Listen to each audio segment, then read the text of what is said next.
لگی ہوں. کدے وہ کالج بیگ لٹکائے سر پر فائل دھرے وہ اپنے محسوس انداز میں اپنی عزت جان فرینڈ ندا فاروقی سے پیدل گھر آتے ہوئے کہہ رہی تھی. جب ندا چڑ کر بولی اچھا ہے تو یہاں بے ہوش ہو کر گر جا, شاید اسی بہانے کوئی شریف آدمی ہمیں مفت میں لفٹ دے کر گھر پہنچا دے. ارے کیا زبردست آئیڈیا دیا ہے, میری ناقص عقل میں تو یہ بات آئی ہی نہیں. ندا کے یوں ہی کہے الفاظ کو پکڑتے ہوئے وہ کچھ اس انداز سے بولی کہ وہ خود حیران رہ گئی. وٹ کیا کہنا چاہ رہی ہے تو کہنا نہیں, کچھ دکھانا چاہ رہی ہو. دیکھ کوئی اچھی سی گاڑی والا شریف بندہ ہمارے قریب سے گزرا تو میں جان بوجھ کے کی گاڑی سے ٹکرا جاؤں گی اور جھوٹ موٹ بے ہوشی کا ناٹک بھی چلے گا.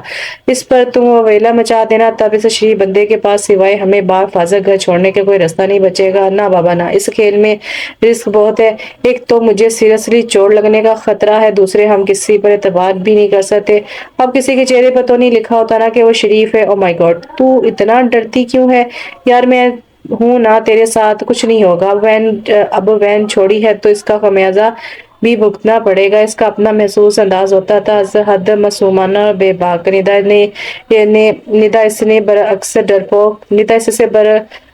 ڈرپوک تھی, لیکن اس وقت شدید گرمی میں مزید پیدل چلنا خود اس کے بس سے باہر ہو رہا تھا. سو دل ہی دل میں ڈرتی اللہ کا نام لے کر اس کا ساتھ دینے پر تیار ہو گئی تھی. 5-10 منٹ انہیں مزید پیدل چلتے ہوئے گزر گئے تھے, تب اچانک ایک بلیک شارٹ قدرے سلو رفتار میں ایرو جو ہی انہیں دکھائی دی, سبرینا ندا کو باخبر کر کے تیزی سے بھاگتی اس کی طرف لپک آئی. سدا شکر کہ گاڑی ڈرائیو کرنے والا مکمل طور پر باخبر تھا, ورنہ یہ ڈرامہ سے مہنگا بھی پڑ سکتا تھا. گاڑی ایک جھٹکے سے رکی تو اس سے گرتے 3 پیس سوٹ میں ملبوس ایک نہایت ڈیشنگ پرسنالٹی والا شخص نکل کر تیزی سبرینا کی طرف بڑھا تھا, جس کے ماتھے پر واقعی چوٹ لگ گئی تھی. او مائی گاڈ, میری دوست کو زخمی کر ڈالا آپ نے. میں ابھی پولیس کو فون کر کے آپ کو گرفتار کرواتی ہوں. سبرینا کو ماتھا پکڑے کراتے دیکھ کر ندا نے فوراً اپنا کردار ادا کیا. جب وہ خوبصورت شخص قدرے پریشان ہوتے ہوئے بولا آئی ایم سوری, میں تو خاصی احتیاط سے ڈرائیونگ کر رہا تھا. آپ کی دوست خود بھاگتے ہوئے اچانک گاڑی کے سامنے آ گئی تھی, ایک تو چوری اوپر سے سینہ زوری. میں کچھ نہیں جانتی, فوراً گھر چھوڑ کر آئیں, ورنہ بڑے امیر باپ کی بیٹی ہے میری دوست, آپ کو جان چھڑوانی مشکل ہو جائے گی. ندا عین سبرینا کی ہدایت کے مطابق بول رہی تھی, لہٰذا مجبوراً نوجوان کو ان کی بات ماننی پڑی. اچھی زبردستی ہے, ذیل بڑبڑا کر اس نے گاڑی کا پیچھا دروازہ کھولتے ہوئے کہا تھا. جب ندا سرعت سے سبرینا کو سنبھال کر فوراً اندر برجمان ہو گئی تھی, تب دوپہر میں ایئر کنڈیشنر گاڑی کی ٹھنڈک نے گہرا سکون بخشا تھا. اوہ, ماتھا کتنی بری طرح چھل گیا ہے, آنٹی دیکھیں گی تو کلیجہ منہ کو آ جائے گا. ان کا. گاڑی سٹارٹ ہوتے ہی ندا نے اس اجنبی کو سنانے کے لیے پھر افسوس سے کہا تھا, جبکہ وہ قدرے چڑھتے ہوئے بولا ایسی ہی لاڈلی ہے آپ کی دوست تو پیدل مارچ کیوں کر رہی تھی؟ مجبوری تھی بھائی, کیونکہ ہماری دوست کافی رحم دل بھی واقع ہوئی ہے. اپنی گاڑی ملازم کو دے دی, اس بیچاری کی بیوی بیمار تھی, اسپتال لے جانا تھا, لہٰذا انہوں نے حاتم طائی کی قبر پر لات مارتے ہوئے گاڑی ان کے حوالے کی اور خود پیدل ہی گھر کو چل پڑی. یہ سبق اسے سبرینا نے ہی پڑھایا تھا, لہٰذا وہ اس کی گود میں لیٹی اپنی اس خفیہ خوبی پر خود ہی حیران رہ گئی تھی. واہ, انسانیت ہو تو ایسی, یقیناً آپ کی دوست کسی نیک گھرانے سے تعلق رکھتی ہوں گی. مکمل توجہ ڈرائیونگ پر مرکوز کی ہے. اب وہ اسے سراہ رہا تھا, لہٰذا ندا کا جوش مزید بھڑک اٹھا. ارے ایسا ویسا نیک گھرانہ لنگر بڑھتے ہیں میاں, میری دوست کے پاپا کھڑے کھڑے غریبوں میں ہزاروں بانٹ دیتے ہیں. وہ چونکہ سبرینا کی دوست تھی, لہٰذا چھوڑنے پر اتر آتی تو پھر حد ہی پھلانگ جاتی تھی. زبردست, اتنی معزز اور امیر لڑکی آج مجھ سے ٹکرا گئی. میں تو اسے خوش نصیبی ہی سمجھوں گا. پتہ نہیں وہ واقعی اس کی گفتگو سے متاثر ہو رہا تھا یا انہیں مکھن لگانے کی کوشش کر رہا تھا. بہرحال گھر سے کچھ ہی دور ندا نے اسے گاڑی رکوا لی تھی. بس یہاں ہی روک دے, کسی ملازم میں دیکھ لے تو گھر میں سبرینا سے باز پر شروع ہو جائے گی. آخر کو نیک اور معزز گھرانے سے تعلق رکھتی ہے میری دوست. سبرینا کا دل چاہ رہا تھا کہ آج اتنی کامیاب اداکاری پر اس کا ماتھا چوم لے, مگر فی الحال وہ اس پوزیشن میں نہیں تھی, لہٰذا خاموشی سے گاڑی سے اتر آئی. سوری اگین میم, میرا خیال ہے زخم زیادہ گہرا نہیں ہے, لیکن پھر بھی آئندہ سڑک کراس کرتے ہوئے احتیاط کیجیے گا. لباس کی مانند اس کا لہجہ بھی کافی سلجھا ہوا تھا. تاہم سبرینا بس ایک سرسری نگاہ ڈال کر آگے بڑھ آئی تھی. اگلے کچھ ہی لمحوں میں وہ گاڑی لے کر وہاں سے غائب ہو گیا تو دونوں دوستیں ایک دوسرے کے ہاتھ پر ہاتھ مار کر خوشگوار انداز میں کھلکھلا اٹھی. بول کیسا رہا میرا آئیڈیا؟ گھر کے قریب پہنچ کر سبی نے ندا سے پوچھا تھا. جب وہ اپنے گھر میں داخل ہوتے ہنس کر بولی, زبردست, آئندہ بھی آپ کی ذہانت سے ضرور فائدہ اٹھائیں گے. اگلے روز سنڈے تھا اور انہیں اپنی عزیز ترین دوست ماریہ ظہیر کی شادی میں شرکت کے لیے جانا تھا. دونوں نے کافی پہلے سے ہی تیاری کر رکھی تھی۔ ندا کی نسبت سبی کا گھرانہ کم خوشحال تھا۔ وہ کل 5 بہن بھائی تھے، 2 بھائی اور 3 بہنیں، ایک بھائی سب سے بڑا اور ایک سب سے چھوٹا، جبکہ تینوں بہنوں میں سے ایک کی شادی ہو چکی تھی۔ اس کے والد انور صدیقی صاحب ایک اسکول میں 10,000 ماہوار تنخواہ پانے والے درمیانی اسکیل کے استاد ہیں۔ 10,000 میں سے 5,000 تو بجلی، پانی اور ٹیلی فون کے بل کی نظر ہو جاتے تھے، باقی 5,000 میں گھر کا خرچہ، تعلیم کے اخراجات اور بیماری وغیرہ کا بوجھ اٹھانا قطعاً ناقابل برداشت تھا۔ نتیجتاً انور صاحب کو کئی بار اپنے جاننے والوں سے قرضہ لینا پڑتا۔ غربت کے باعث آئے دن گھر میں ہنگامے ہوتے رہتے تھے، مگر صبرینا نے اپنے طبیعت کے باعث کبھی ان جھگڑوں کو دل پہ نہیں لیا تھا۔ وہ ہر حال میں خوش رہنے والی لڑکی تھی۔ سبی اور ندا کا ساتھ بچپن کا تھا۔ دونوں نے ایک ہی اسکول میں میٹرک تک تعلیم حاصل کی تھی، اور اب ندا کی اصرار اور مدد پر سبی اس کے کالج میں گریجویشن بھی کر رہی تھی، اور دونوں کا آخری سال بھی تھا۔ بی اے کے بعد ندا کا ارادہ تو یونیورسٹی جوائن کرنے کا تھا، تاہم سبی شدید خواہش کے باوجود یونیورسٹی کے خواب نہیں دے سکتی تھی، کیونکہ اپنے گھریلو حالات کا اسے بخوبی علم تھا، اور وہ یہ بھی جانتی تھی کہ اماں گریجویشن کے بعد اسے پیا گھر سجانے کا پروگرام بنائے بیٹھی ہے، لہٰذا یونیورسٹی جوائن کرنے کا وہ سوچ بھی نہیں سکتی تھی۔ کالج میں ان دنوں فن فیئر شو کی تیاریاں ہو رہی تھی، جس میں ہر سال کی طرح اس سال بھی صبرینا نے بڑھ چڑھ کے حصہ لیا تھا۔ پڑھائی کے معاملے میں وہ کافی تیز تھی۔ ماریہ ظہیر کی شادی کا فنکشن چونکہ رات کو رکھا گیا تھا، لہٰذا اسے بڑی مشکل سے اس تقریب میں شرکت کی اجازت مل سکتی تھی، وہ بھی محض ندا فاروقی کے بے حد اصرار پر، جس نے اماں کو مکمل اطمینان دلایا تھا کہ وہ پل پل اس کے ساتھ رہے گی۔ رات کو تقریباً 9 بجے ٹیکسی کے ذریعے وہ اپنی امیر ترین دوست ماریہ ظہیر کے محل جیسے گھر کے وسیع لاؤن میں پہنچی تھی، جس کو ڈیکوریشن اس درجہ مہارت اور عمدگی کے ساتھ کی گئی کہ صبرینا کے ساتھ ساتھ ندا کی آنکھیں بھی حیرت سے پھٹی کی پھٹی رہ گئی۔ ماریہ ان سے نہایت محبت اور پناہی سے پیش آئی تھی۔ فنکشن ابھی شروع نہیں ہوا تھا، مہمان بھی برائے نام ہی آئے تھے۔ ماریہ کو مہندی لگ چکی تھی، مگر وہ ابھی تک باقاعدہ دلہن نہیں بنی تھی، کیونکہ فنکشن سٹارٹ ہونے میں ابھی ٹائم تھا۔ مزید 1 گھنٹہ گزر گیا، صبرینا کو احساس تک نہ ہو سکا۔ موقع تقریب کی مناسبت سے آج اس نے خاصا نفیس سا لائٹ پرپل اور سی گرین کے کمبینیشن کا خوبصورت سوٹ پہن رکھا تھا، جو وہ بڑی منتوں سے اپنی بڑی بہن سے اس تقریب کے لیے مانگ کر لائی تھی۔ جدید تراش خراش اور ذرا سی محنت سے وہ سوٹ اس پر کافی حد تک جچ رہا تھا۔ وہ کمرے میں ماریہ کے پاس ہی بیٹھی تھی، جبکہ ندا کا کچھ پتہ نہیں تھا کہ وہ کہاں روپوش ہو گئی تھی۔ شہر کے معروف بیوٹیشن کے ماہر ہاتھوں نے آم سے نقوش والی ماریہ ظہیر کو چندِ آفتاب بنا ڈالا، تو ماریہ نے پاس بیٹھی سادہ سے صبرینا کو بھی پکڑ کر اس کے آگے بٹھا دیا۔ نمرا، یہ میری سب سے اچھی دوست ہے، تھوڑی سی اس پر بھی محنت ہو جائے، بیوٹیشن سے مخاطب ہو کر اس نے کہا، جبکہ صبرینا نہ کرتی رہ گئی، مگر ماریہ نے اس کی ایک نہیں سنی۔ نتیجتاً تقریباً آدھے گھنٹے کے بعد ہی صبرینا نے آئینہ دیکھا تو بے ساختہ اس کی چیخ نکل گئی، یہ اتنی حسین لڑکی کون ہے؟ میں تو ہرگز نہیں ہو سکتی۔ اس کے الفاظ پر ماریہ کے ساتھ ساتھ نمرا کے چہرے پر بھی مسکراہٹ بکھر گئی تھی۔ اف اللہ، مجھے تو آج پتہ چلا کہ میں اتنی حسین ہوں۔ ویسے شکر کا کلمہ پڑھ کر تیرا نکاح ہو گیا، وگرنہ تیرے سرتاج پر بھی میرا جادو چل سکتا تھا۔ اس بار اس نے ماریہ کے کان میں سرگوشی کی تھی، جواب میں اس کا زبردست مکہ اس کی پیٹھ پر پڑا تھا۔ یہاں آ کر وہ واقعی وقت کی تیز رفتاری کو فراموش کر چکی تھی۔ رات کے تقریباً 11:30 بجے ماریہ کو اسٹیج پر لایا گیا، اور وہ اس کے ہمراہ تھی۔ ماریہ کے اسٹیج پر آتے تمام لائٹس اور کیمرے آن ہو گئی تھی۔ دھڑا بندی تصویروں میں اس کا خوبصورت روپ بھی برابر کیمرے کی آنکھ میں آ رہا تھا۔ وہ کچھ دیر تو ماریہ کے پاس بیٹھی رہی، پھر اسٹیج پر اس کے رشتہ داروں کی آمد رفت بڑھی تو وہ اسے بتا کر آسا سے وہاں سے اٹھائی۔ ندا کا اب بھی کہیں پتہ نہیں تھا۔ محترمہ یہاں آ کر کسی کے ساتھ محو گفتگو ہو گئی تھی، جو اسے یکسر بلا بیٹھی تھی۔ وہ اسٹیج سے اتر کر سامنے پڑی چیئر میں سے ایک پر بیٹھنے ہی لگی تھی، جب کسی نے اپنے مضبوط ہاتھ کرسی کی پشت پر جما دیے۔ قدر حیرانی سے اس نے پلٹ کر دیکھا تو نظر کے سامنے کچھ ہی فاصلے پر وہ ڈیشنگ سا شخص کھڑا تھا، جس نے کل انہیں چھٹی کے بعد گھر ڈراپ کیا تھا۔ بات زیادہ دنوں پر محیط ہوتی تو شاید صبرینا اسے بلا بھی دیتی، مگر کل کا واقعہ بھی ذہن میں تازہ تھا، لہٰذا اس پر خام خواہ کا رعب ڈالتے ہوئے بولی، کس بدتمیزی کا مقابل کی پرشوق نگاہیں بڑی بے باکی سے اس کے حسین چہرے کا طواف کر رہی تھی، جبکہ اس کے نرم ہونٹ عجیب سے انداز سے مسکرا رہے تھے۔ یہ سیٹ میری ہے، میں پہلے یہاں آئی تھی۔ صبرینا کا انداز قدرے خفا سا تھا۔ آئی سی، لیکن اس پر ہاتھ پہلے میرا پڑا۔ وہ اب بھی اس کے خفا انداز سے لطف کشید کر رہا تھا، تبھی صبرینا کا غصہ آ گیا۔ دیکھیے، آپ مجھے جانتے نہیں ہیں، ویسے مجھے سعد یزدانی کہتے ہیں، ماریہ کے بھائی نعمان کا بہت قریبی دوست ہوں۔ اس کے بولنے کا انداز بہت اٹریکٹیو تھا، ٹھہرا ٹھہرا رگو جہاں میں سلاد کرتا ہوا، لیکن سبی اس کے سحر انگیز پرسنالٹی سے زیر نہیں ہونا چاہتی تھی۔ تبھی اکڑ کر بولی، سو وٹ، آپ سعد ہو یا دوات، مجھے آپ سے کیا لینا دینا؟ نہ یہ نہ کہیں، ہم دونوں بندہ بشر ہیں، زندگی کسی بھی موڑ پر ایک دوسرے کی ضرورت پڑ سکتی ہے۔ ویسے گرمی بہت ہے آپ کے مزاج میں، کیا بات ہے، دن رات مرچیں چباتی ہیں کیا؟ اب بھی اس کے مقابل کھڑا کس کرسی کے پشت کو تھامے ہوئے تھا۔ جب وہ مزید برہم ہوتے ہوئے بولی، جی نہیں، خون پیتی ہوں میں دن رات، اور وہ بھی آپ جیسے میرزادوں کا۔ او آئی سی، اس کا مطلب آپ حسین چڑیل ہیں۔ مقابل کے خوبصورت ہونٹوں میں مسکراہٹ اور آنکھوں میں شرارت ناچ رہی تھی، جبکہ سبرینا کا چہرہ غصے سے مزید سرخ ہو گیا تھا۔ وٹ، چڑیل ہوگی آپ کی گھر والی اور ڈریکولا ہوں گے آپ خود، سمجھے؟ اب کے بے ساختہ وہ ہنس پڑا تھا۔ دیکھیے بی بی، وٹ بی بی، میں اتنی حسین، نو عمر، دوشیزہ بی بی دکھائی دیتی ہوں آپ کو؟ ہمارے غصے اور صدمے کے سبرینا کا حال دیکھنے کے لائق ہو گیا تھا، جبکہ وہ اب قدرے بل کھلا کر اسے دیکھنے لگا تھا۔ دیکھیے محترم، میرے کہنے کا مطلب یہ نہیں تھا۔ بامشکل نرم انداز اپناتے ہوئے اس نے وضاحت دینا چاہی تھی، جبکہ وہ درستی سے ہاتھ اٹھا کر اسے ٹوکتے ہوئے بولی، بس، آپ کے کہنے کا مطلب جو بھی تھا اچھی طرح سمجھ گئی ہوں، لیکن کبھی وقت ملے تو اپنی شکل آئینے میں دیکھ لیا کرے، پورے 10 بچوں کے باپ لگتے ہیں آپ۔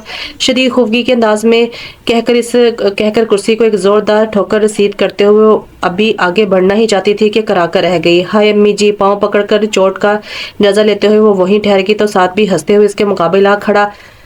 دیکھیے بے جا غصہ کرنے والوں کو اللہ فوراً سزا دے دیتا ہے۔ سبرینا جو پہلے تکلیف سے بے حال ہو رہی تھی، اب اس کے تصورے پر مزید تپ اٹھی۔ تبھی اسے گھورتے ہوئے بولی، آپ کی بہتری اسی میں ہے کہ ابھی فی الحال میرے منہ نہ لگے، ورنہ میں بہت سرپھری لڑکی ہوں، کچھ بھی کر سکتی ہوں۔ مثلاً وہ دوسری طرف اس کی دھمکی کی پرواہ کیے بغیر خاصے مزے سے بولا تو سبی کا پارا مزید چڑھ گیا، لہٰذا اس بار اس نے دانت پیستے ہوئے کہا، مثلاً میں آپ کا سر بھی پھاڑ سکتی ہوں۔ موسٹ ویلکم میم، بندہ حاضر ہے۔ ویسے فی الحال نہ صحیح، بعد میں تو آپ کے منہ لگ سکتا ہوں نا، وہ بھی شاید اپنے نام کا ہی ایک تھا۔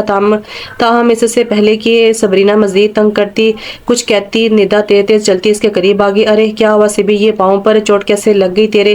اس کی نظر سب سے پہلے سبی کے پاؤں پر پڑی ہی تھی، تبھی فکر مندی سے بولی تو سعد پھر سے بے ساختہ بول پڑا، ڈونٹ وری محترمہ، آپ کی دوست درد پروف ہیں، کل ایکسیڈنٹ کا ان پر کچھ اثر نہیں ہوا تو یہ بیچاری معمولی سی چوٹ ان کا کیا بگاڑ سکتی ہے؟ ارے آپ بھی یہی ہیں، ہاؤ امیزنگ دس، وہ اس سے پہلے ہی دیکھ چکی تھی، اب تو محض بن رہی تھی، لہٰذا جواب میں سعد نے محض مسکرا کر اس بات میں سر ہلا دیا۔ ندا تو ان کے ساتھ تھوڑی مغزماری کر تب تک میں اپنی انرجی بحال کر کے آتی ہوں۔ کڑی نے نگاہوں سے گھورتے ہوئے آگے بڑھی تو ساتھ ایک مرتبہ پھر کھلکھلا اٹھا۔ اگلے 10-15 منٹ تک ندا اس کا تفصیلی انٹرویو لیتی رہی تھی۔ سبرینا کی نظر جب ہاتھ پہ بندی گھڑی نفیس سی ریسٹ واچ پر پڑی تو اس کی آنکھیں گویا ابل آئیں۔ او مائی گاڈ، 12:30 کا ٹائم ہو گیا اور میں ڈفر ابھی تک دندناتی پھر رہی ہوں۔ یقیناً آج تو اماں کے ہاتھوں درگت بنی دل میں خود کو سناتی وہ ماری کہ ممی کے پاس چلی آئی، جو کسی اپنے جیسے نفیسی خاتون کے ساتھ باتوں میں مشغول تھی۔ آنٹی، ٹائم بہت زیادہ ہو گیا، امی گھر پر پریشان ہو رہی گی، لہٰذا اب اجازت چاہوں گی، لیکن ابھی تو کھانا لگ رہا ہے، بیٹی کھانا کھا کر جانا۔ نہیں آنٹی، کھانا کھانے میں دیر ہو جائے گی، میں پھر آ جاؤں گی، ابھی پلیز اجازت دے۔ ماریا ناراض ہو گئی تھی اور مجھے بھی اچھا نہیں لگے گا، وہ اسے روکنے پر مصر تھی، جبکہ اماں کے ڈر سے سبرینا کا حلق خشک ہو رہا تھا۔ سو وہ التجائی لہجے میں بولی، سوری آنٹی، ابھی میرے لیے مزید رکنا ممکن نہیں ہے، ماریا سے میں خود بات کر لوں گی، پلیز۔ اوکے، گھر واپس کیسے جاؤ گے؟ گاڑی ہے تمہارے پاس؟ سبرینا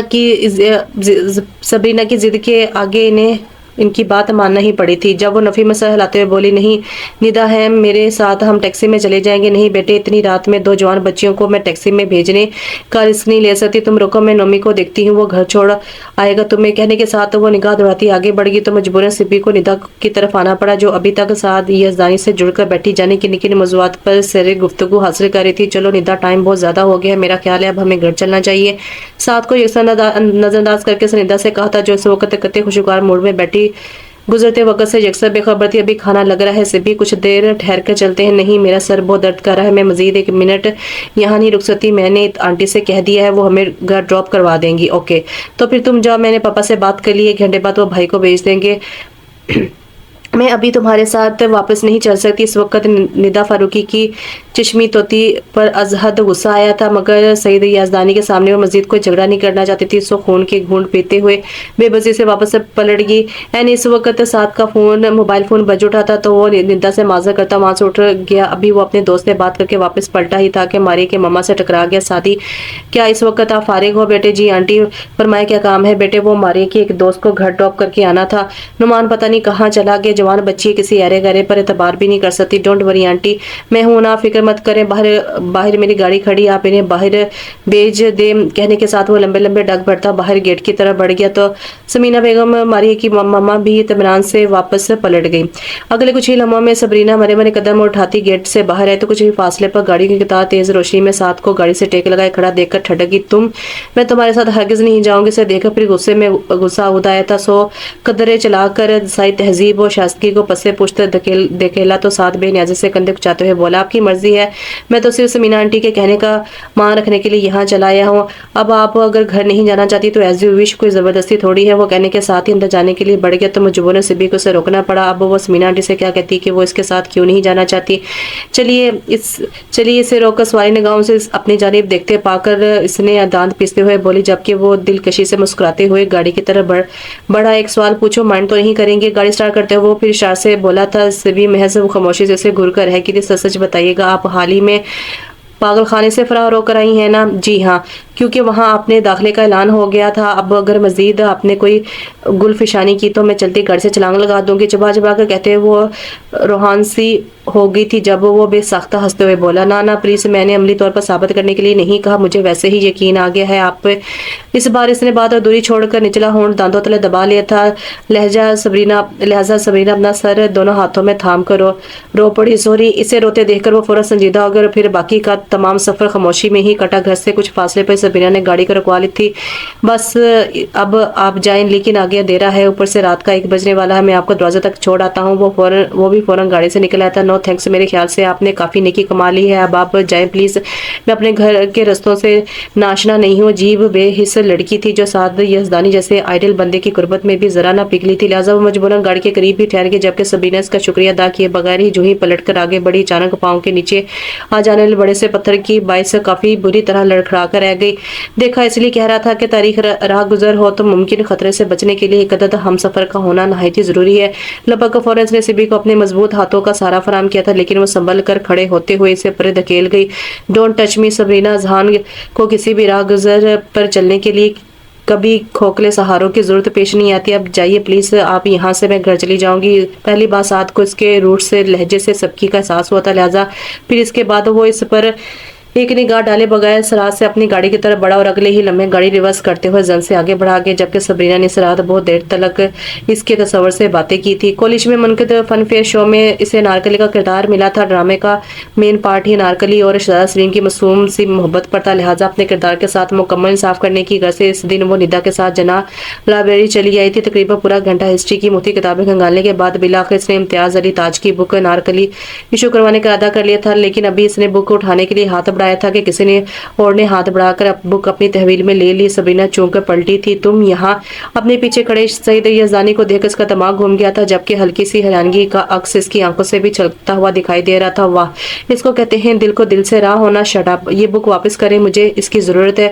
تو میں کیا کروں؟ میں بھی ہسٹری کا اسٹوڈنٹ ہوں، مجھے بھی اس کتاب کی ضرورت ہے۔ بے نیازی سے کندھے کچا کر وہ آگے بڑھا تو سبرینا بے ساختہ چلا اٹھی۔ وٹ، تم اسٹوڈنٹ ہو؟ مجھے تو تم کسی 3rd کلاس کالج کا پرنسپل لگتے ہو، تمہارے قریب کی نظر کافی کمزور ہے، تو میں کیا کہہ سکتا ہوں؟ اب کے بارے اس نے بھی تکلیف کی دیوار گرا دی تھی، جبکہ سبرینا کے ساتھ کھڑی ندا خاموشی سے یہ ڈرامہ دیکھ رہی تھی۔ دیکھو پلیز یہ کتاب مجھے دے دو، مجھے نارکلی پر پرفارم کرنا ہے۔ اسے مسلسل بے نیازی سے کاؤنٹر کی طرف بڑھتے دیکھ کر منت سماجہ پر اتر آئی تھی، جبکہ وہ لا تعلقی کا مظاہرہ کرتے ہوئے بولا، سوری، مجھے بھی اپنی اسائنمنٹ پرسوں جمع کروانی ہے، تو میں کل آپ کو واپس کر دوں گی نا۔ نہ بھائی، آپ کا کوئی بھروسہ نہیں ہے، آپ مکر بھی سکتی ہیں۔ اس کی بے نیازی میں قطعی کوئی فرق نہیں آتا، لہٰذا سبرینا ہے اپنا سر تھام کر بیٹھ گئی۔ اور گوڈ، اب میں کیا کروں گی؟ ساتھ پلیز یہ کتاب ہمیں دے دیں، پورا دن کھپا دیا ہم نے بھانت بھانت کی کتابیں گھنگالنے میں۔ سبرینا کو واقعی میں کتاب کی بہت ضرورت ہے۔ معاملہ بگڑتے دیکھ کر ندا نے مداخلت کرنا ضروری سمجھی اور حیرت انگیز طور پر سار نے اس کی بات مان بھی لی۔ اوکے، صرف آپ کے کہنے پہ میں اس کتاب سے دستبردار ہو رہا ہوں، وگرنہ آپ کی دوست کا دماغ ٹھکانے لگانا میں بخوبی جانتا ہوں۔ کوئی اور موقع ہوتا تو سبرینا سے کھری کھری سناتی کہ اس کی سان نسلیں بھی یاد رکھتی، مگر اس وقت کچھ بھی الٹا سیدھا بولنا خود اس کے حق میں نقصان دہ ثابت ہو سکتا تھا، لہذا صبر کے کڑوے گھونٹ پیتے ہوئے خاموش بیٹھی رہی۔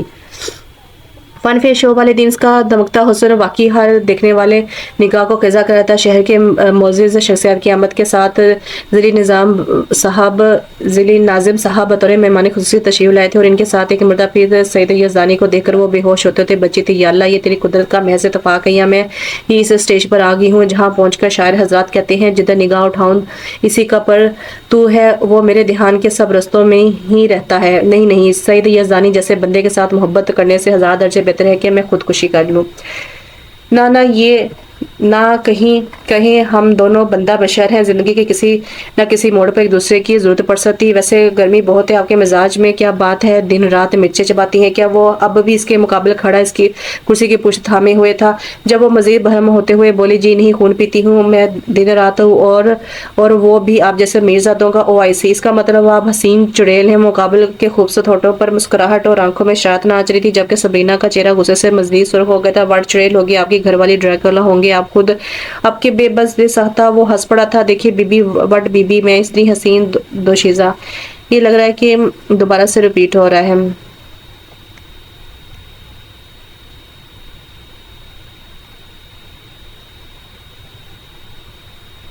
جی بالکل، یہ دوبارہ سے ریپیٹ ہو رہا ہے سبرینا کا، اور یہ آپ اس کو پڑھ لیجئے گا۔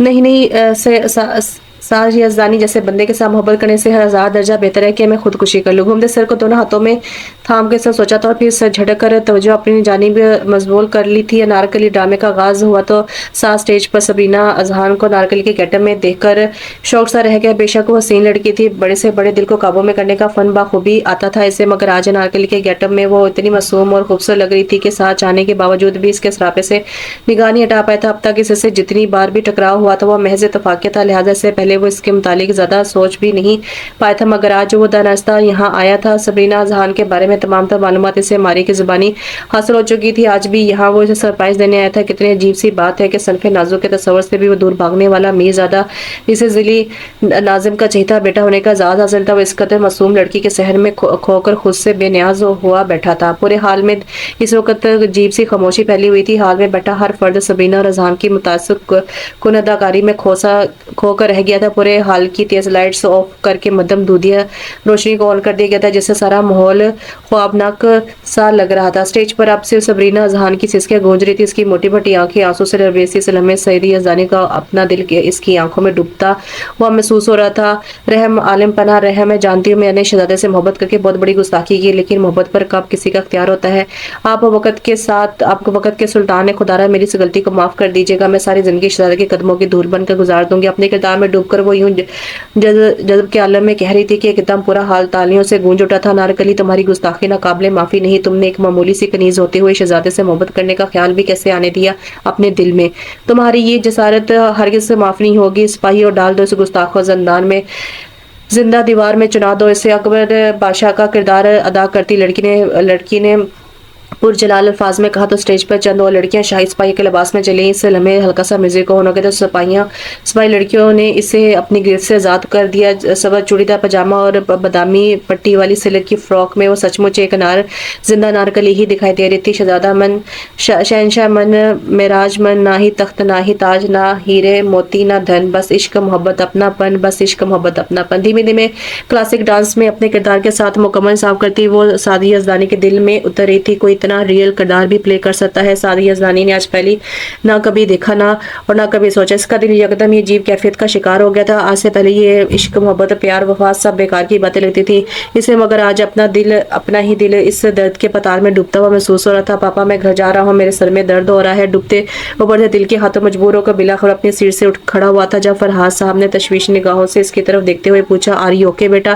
یس پاپا، یوں ہی سر میں معمولی سا درد ہے، گھر جا کر آرام کرنا چاہتا ہوں۔ اس لمحے ایک سانس اسے اپنے دل میں اٹکتی ہوئی محسوس ہو رہی تھی۔ سوئی نے مطمئن کر کے فوراً وہاں سے گھر چلا آیا۔ زندگی کے اس موڑ پر دل کی بے وفائی نے اسے تھکا ڈالا تھا۔ وہ اب بھی واضح تھا کہ کسی لڑکی سے محبت نہیں کرے گا، مگر اس کا دل چلا چلا کر کہہ رہا تھا کہ مجھے وہ لڑکی چاہیے، مجھے سبرینا ذہان ہی چاہیے۔ او مائی گاڈ، کیا کروں میں؟ اور کچھ سمجھ میں نہ آیا تو اپنے بال مٹھی میں پکڑ لیے۔ محبت یہ نہیں تو اور کیا ہے؟ بہاروں کے سمے سے گفتگو سے تیری باتوں کے نیلے پھول چن کر خرابہ رات کو آباد کرنا محبت یہ نہیں تو اور کیا ہے؟ اپنی مخملی باہوں میں لے کر جنون کو زنجیر کرنا، زماں کی فکر سے آزاد کرنا محبت یہ نہیں تو اور کیا ہے؟ مکمل خود فراموشی کا عالم اور خود سے روٹ جانے کی گھڑی میں میرا بے ترہاں تجھ کو یاد کرنا محبت یہ نہیں تو اور کیا ہے؟ کئی دنوں کی ذہنی کشمکش کے بعد اسے تسلیم کر لیا تھا کہ ذیلی ناظم کا بیٹا اور کروڑوں کی جائیداد کا وارث ایک آرام سے عجیب لڑکی سے محبت کا جرم کر بیٹھا ہے۔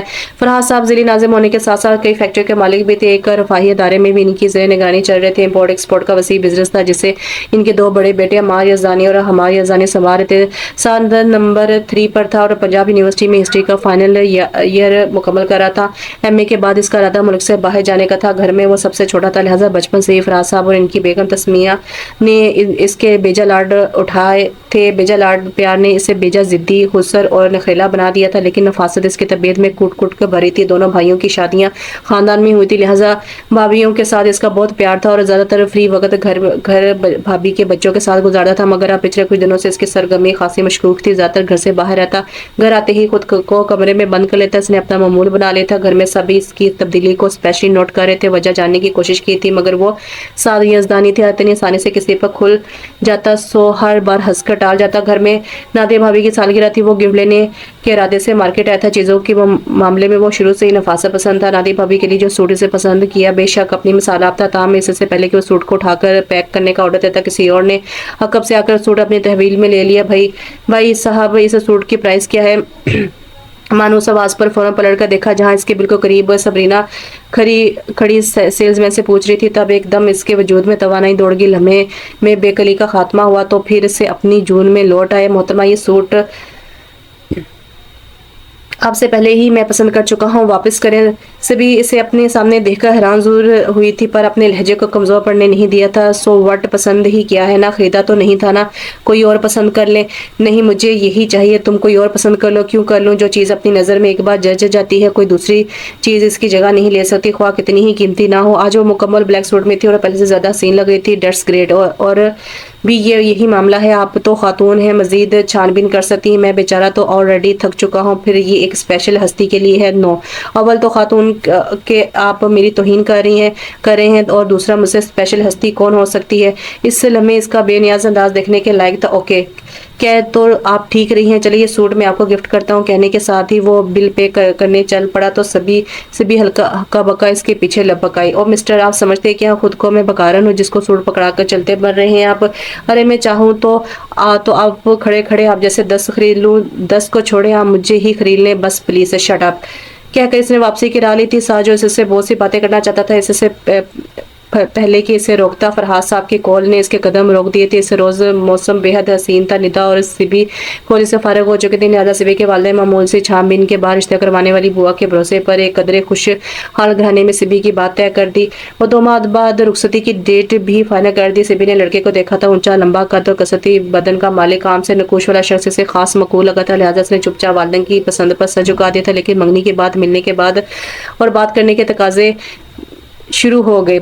سبھی کو یہ سب پسند نہ تھا، سو اس نے اماں سے بات کی۔ اماں نے بوا کو بلوا کے کہا تو اوٹ پٹانگ تقاضے بند ہو گئے، تو سبھی نے سکون کا سانس لی۔ اس روز وہ ندا کے ساتھ ریس کورس تک آئی تھی کہ ندا کو وہاں اس کا بوائے فرینڈ مل گیا، تو وہ اس سبھی کو اکیلے گھر جانے کا کہہ کر اپنے بوائے فرینڈ کے ساتھ چلی گئی۔ ریس کورس سے ان کا گھر زیادہ دور نہیں تھا، سو وہ بے فکری سے چلی آ رہی تھی کہ اچانک ایک گاڑی اس کے پاس آ کر رکی اور ایک شخص نے اسے گاڑی میں گھسیٹ لیا تھا۔ اس اچانک ابتدا پر وہ اتنا بڑکھلا کے اپنے آپ بچاؤ کے لیے چلا بھی نہ سکی۔ تمہاری جرأت کیسے ایسی گھٹیا حرکت کرنے کی। گاڑی کے پیچھے سیٹ پر اپنے منگیتر کو بیٹھے دیکھ اس کا غصہ حد سے بڑا۔ آگے سے وہ خبازہ سے مسکراتے ہوئے بولا کہ عامر حسین کی جرأت کا اندازہ نہیں ہے ابھی میں نے کوئی جرأت کی کہاں ہے؟ میں تو تم سے شرافت سے ملنا چاہتا تھا، تم نے ہی مجبور کیا غلط قدم اٹھانے پر۔ شٹ اپ، جب میں نے تم سے ملنا ہی نہیں چاہتی تو یہ گھٹیا حرکت کیوں؟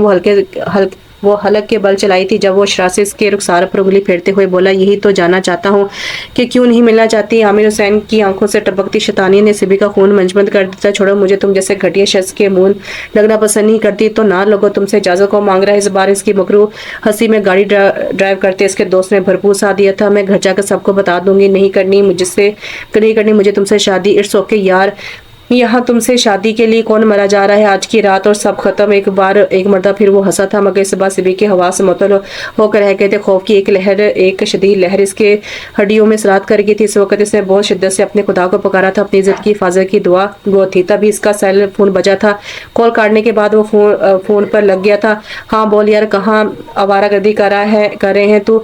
کافی فرنگ لہجہ تھا اس کا، جس سے پتا چل رہا تھا کہ دوسری طرف سے کوئی خاص ہستی۔ اٹس اوکے یار، اس ٹائم تو میں ایک کام میں بزی ہوں، شام کو ملتے ہیں۔ مگر دوسری طرف سے نہ جانے کیا کہا گیا، وہ کھلکھلا کر ہنس پڑا۔ یار تو بھی نہ بڑا ضدی ہے، اچھا ایسا کر ہائی وے پر آ جاؤ، وہاں بیٹھ کر مسئلے پر بات کر لیتے ہیں۔ کال بند کرنے کے بعد وہ دوست سے جو گاڑی چلا رہا تھا مخاطب ہو کر بولا کہ ساتھ آ رہا ہے، گاڑی کی سپیڈ سلو رکھو۔ اور پھر سبی کی طرف گھوم کر اسے کہنے لگا، اگر اس دوران کوئی ہوشیاری کی تو اسے فری کرنے کے بعد ایسا حشر کروں گا کہ اکیلے میں بھی سوچو گی تو کانپ اٹھو گی۔ کچھ ہی منٹ گزرے ہوں گے کہ گاڑی کے ٹائر چرچرائے تھے اور عامر حسین گاڑی سے نکل کر باہر چلا گیا۔ صرف ایک لمحے کی بات، اس ایک لمحے کا بھرپور فائدہ اٹھاتے ہوئے سبی اپنی سائیڈ کا گاڑی کا دروازہ کھول کر باہر نکل آئی، لیکن عامر حسین کے دوست اس کو پیچھے سے آ کر قابو میں کیا تھا۔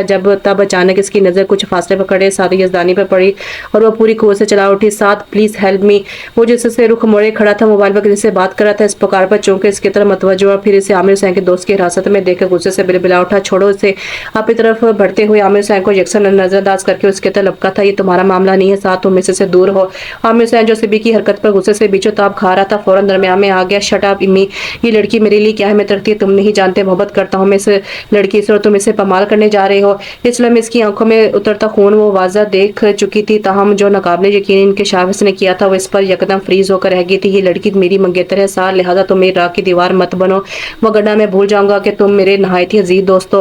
عورت کا معاملہ مرد کو کیسے اندھا کر دیتا ہے، سبی پہلی بار دیکھ رہی تھی۔ اس ایک لمحے میں جو دھند سعد یزدانی کی خوبصورت آنکھوں میں اتری تھی وہ اس کا نظارہ بخوبی کر سکتی تھی، تبھی شرمندہ ہو کر بے ساختہ سے نظریں چکا لی تھی۔ آئی ڈونٹ کیئر اٹ، میرے غصے سے تم بھی بخوبی واقف ہو، لہذا تمہاری بھلائی اسی میں ہے کہ چپ چاپ یہاں سے چلے جاؤ، وگرنہ میں اپنی محبت کی حفاظت کے لیے اپنی جان بھی دے سکتا ہوں اور کسی کی جان بھی لے سکتا ہوں۔ زندگی میں پہلی بار سبی نے اسے اتنے غصے میں دیکھا تھا۔ اس کے بعد اس سنسان راہ گزر پر جو جنگ چھڑی تھی اس نے سبی کے رہ سے حواس بھی معطل کر دیے تھے۔ وہ ایک تھا جبکہ مقابل دو تھے، پر وہ ایک بھی ان دونوں پر بھاری پڑ رہا تھا۔ غضب کی اس جنگ میں اس کی شرٹ پھٹ چکی تھی اور جگہ جگہ زخم لگنے سے سارا جسم سے خون تر تھا، مگر وہ اپنی تکلیف سے بے نیاز ان کو پیٹ رہا تھا۔ یہ جنگ جانے کیا نوبت اختیار کرتی کہ اچانک ایک وائٹ کیرولاین کے قریب رکی تھی۔ عامر حسین نے ساتھ کا گریبان چھوڑ کر وہاں سے فرار ہو گیا اور اب سبی سسک کر رو پڑی تھی۔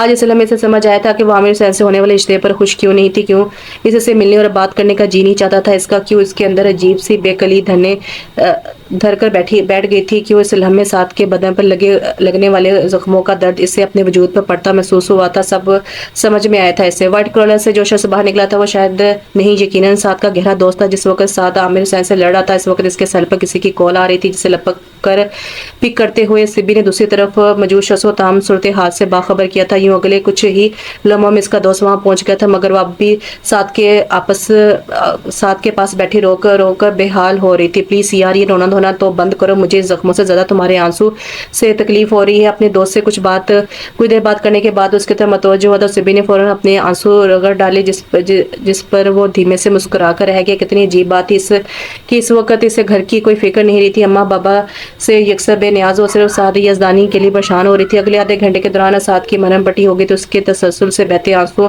میں قدرے کمی آئی۔ سعد کی پیشانی پر کچھ ٹانکے بھی لگے تھے جس کی وجہ سے اس کو ایک گھنٹے کے لیے بے ہوش کیا گیا تھا۔ اس کی بے ہوشی کے دوران بھی سبی رو کر اس کی صحت و سلامتی کے لیے دعا مانگتی رہی تھی۔ سعد پورے ایک گھنٹے بعد ہوش میں آیا تو اسے اپنے پاس متفکر بیٹھے دیکھ کر حیران رہ گیا، ارے تم ابھی تک یہاں ہی بیٹھی ہو، گھر نہیں جانا کیا؟ نہیں، میں تمہیں بے ہوشی کی حالت میں چھوڑ کر نہیں جانا چاہتی تھی، نم نم چہرے کے ساتھ رندی ہوئی آواز میں بولتے ہوئے اسے مزید بےقل کر گئی۔ کیوں؟ اب کہ وہ شرارت پر اتر آیا تھا تبھی وہ ایک دم نگاہیں جھکاتے بولی، آئی ڈونٹ نو، یہ فال ہے یار۔ احتجاجاً اچھلتے ہوئے وہ چلایا تھا جب سبھی ڈھل کر اسے دیکھتے ہوئے بولی، آرام سے، پاگل ہو گئے ہو کیا؟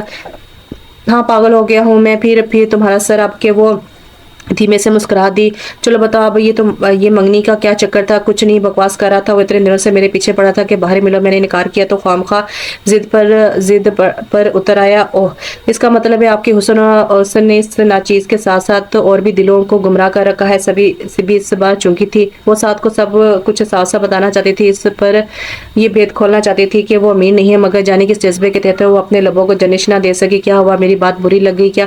اسے خاموش بیٹھے دیکھ اس نے پوچھا تھا، جب وہ نفی میں سر ہلاتے ہوئے بولی، نہیں تو ایسے تو کوئی بات نہیں ہے کہ اب میں ٹھیک ہوں، چاہو تو تم گھر جا سکتی ہو۔ سبھی خود بھی اس وقت اس سے راہ فرار چاہتی تھی، لہٰذا فوراً وہاں سے اٹھ کھڑی ہوئی تو سعد نے آستہ سے ہاتھ بڑھا کر اس کے آنچل کا کونا تھام لیے تو وہ چونک کر پیچھے پلٹی۔ اپنا خیال رکھنا، اور میں کل تمہارے فون کا ویٹ کروں گا، میری خیریت تو پوچھو گی نا تم؟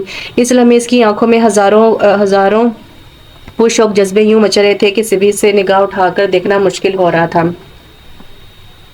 دھیرے سے اس بات میں سر ہلا کر وہ بھڑکی، پھر جانے کیا سوچ کر پلٹی۔ اس کے قریب پہنچ کر سوال انداز میں اپنی طرف دیکھتا پا کر شرارت سے جھکی، پھر اپنا چہرہ اس کے کان کے قریب لا کر بولی، تھینکس، تمہارا اس بار ٹکرانا مجھے قطعی برا نہ لگا۔ کہنے کے ساتھ وہ بھاگ کر کمرے سے باہر نکل گئی، جبکہ ساتھ کتنی دیر اس کی خوشبو کو اپنے آس پاس محسوس کرتا رہ گیا۔ سبھی گھر آنے کے بعد اپنے ساتھ پیش آنے والا واقعہ اپنی ماں کے گوشے گزار کر دیتا، جس کے بعد انہوں نے رشتے کروانے والی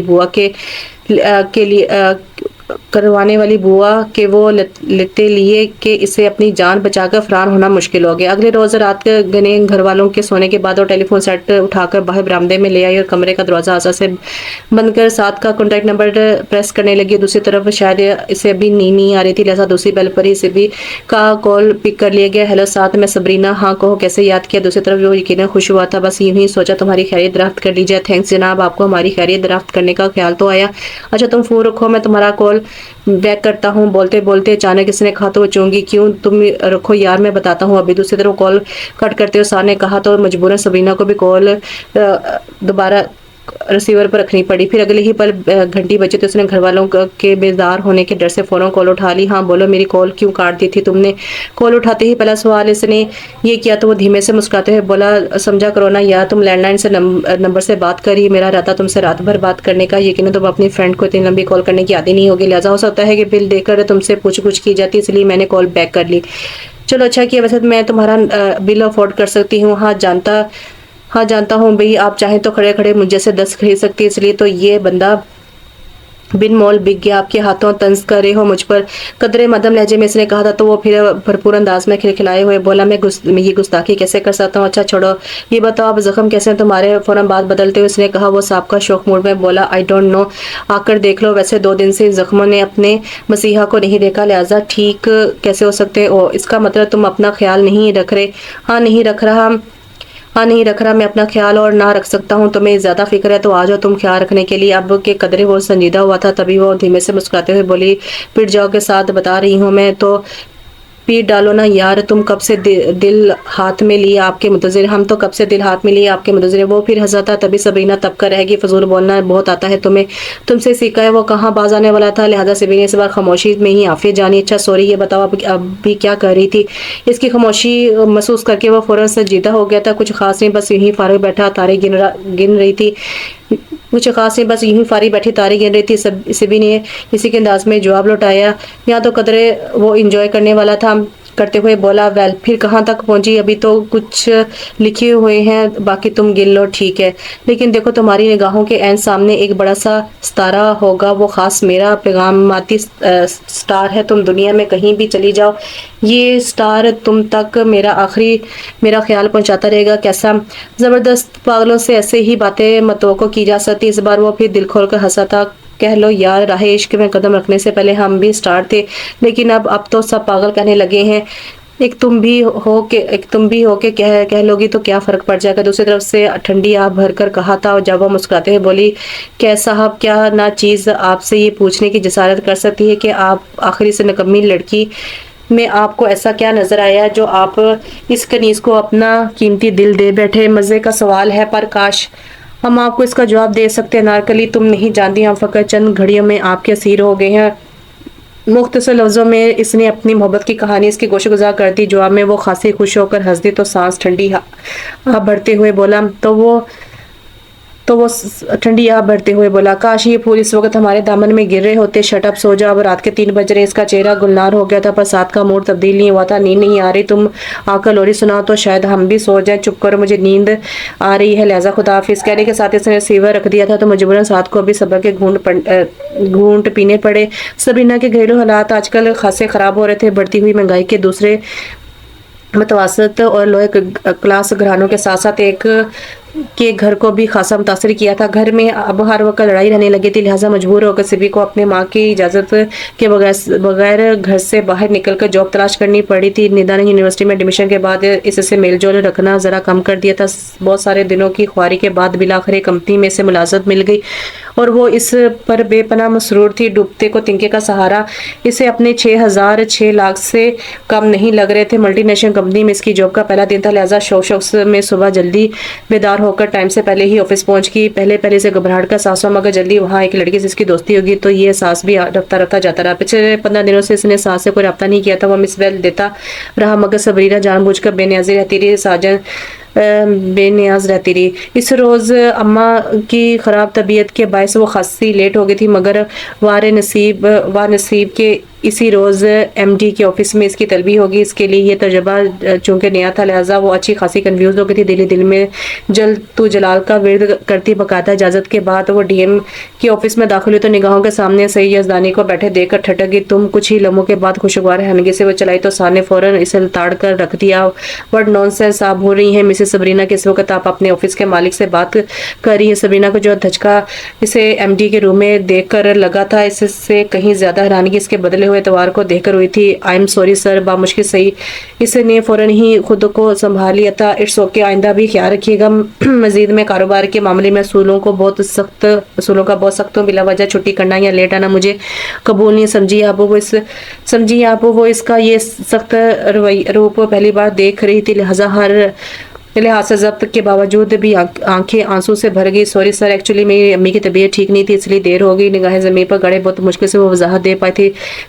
جب وہ پھر سے کرہ لہجے میں بولا، آئی ڈونٹ کیئر اٹ، یہ آپ کا پرسنل معاملہ ہے، مجھے آفس ٹائم پر آپ کی حاضری چاہیے، انڈرسٹینڈ جی۔ اس کا گلا رند رہا تھا۔ اپنی تزلیل کے بعد مزید اس کے سامنے کھڑا رہنا محال ہو رہا تھا، مگر مجبوری تھی، اس کی اجازت کے بغیر وہ واپس نہیں پلٹ سکتی تھی۔ اوکے، اب آپ جا سکتی ہیں۔ گہری نگاہوں سے اس کی نم آنکھوں اور سرخ چہرے کا بغور جائزہ لیتے ہوئے اس نے کہا تو سبھی اپنی آنکھیں رگڑتی ہوئی فوراً واپس پلٹ گئی۔ 1 منٹ بھی اس کے ہاتھ دروازے کے ہینڈل پر تھا کہ اس نے پھر روک لیا۔ بہت جلدی ہے آپ کو جو ملنے کی ٹریٹ نہیں دیں گی، یکساں بدلتے ہوئے دوستانہ لہجے میں اس نے کہا تو سبھی نے بے ساختہ پلٹ کے اس کی طرف دیکھا جو اب سینے پر دونوں ہاتھ باندھے پرشوق نگاہوں سے اس کی طرف دیکھتے ہوئے مسکرا رہا تھا۔ یو چیٹر، لپک اس کی طرف بڑھتے ہوئے اس نے ساتھ کے سینے پر مکوں کی بارش کر دی جبکہ وہ کھلکھلا رہا تھا۔ کہو کیسی لگی ہماری ایکٹنگ؟ اگلے ہی پل اس کے آنسو اپنے ہاتھوں سے صاف کرتے اس نے پوچھا تو سبھی نے میز پر ایک فائل اس کے سر پر دے ماری۔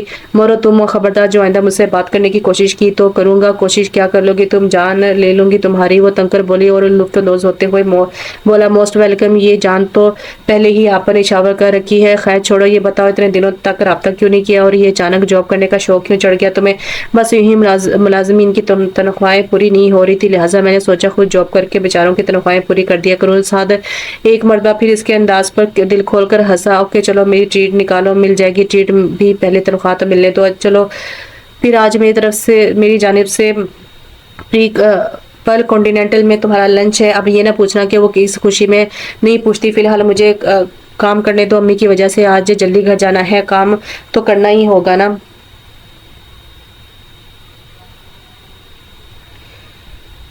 کام تو کرنا ہی ہوگا نا یار، ویسے امی کو کیا ہوا ہے؟ کچھ خاص نہیں، کل سے بخار ہے، اوپر سے بابا بات پہ چیخ چیخ کرتے رہتے ہیں۔ یہ ساتھ کا بخشا ہوا اعتماد تھا کہ وہ اس سے اپنا آپ شیئر کرنے لگی تھی۔ اس وقت بھی اپنے دل کا درد بے ساختہ اس پر آیا کر گئی تھی اور سعد بھی سنجیدہ ہو گیا۔ مایوس نہیں ہوتے، ڈونٹ وری سلی گرل، تم ان چکروں میں نہ پڑو، اب جاؤ شاباش اپنا کام کرو۔ بھائی جان کسی بھی وقت اچانک پہنچ جائیں گے تو دونوں کو ڈانٹ پڑ جائے گی۔ خوشگوار حیرت سر اٹھاتے اس نے پوچھا جب وہ عجیب سے انداز میں مسکراتے ہوئے بولی، یس تمہیں کوئی شک ہے؟ اب نہیں، اب میں جاؤں؟ آف کورس، لنچ میں ملتے ہیں پھر۔ ٹھیک ہے۔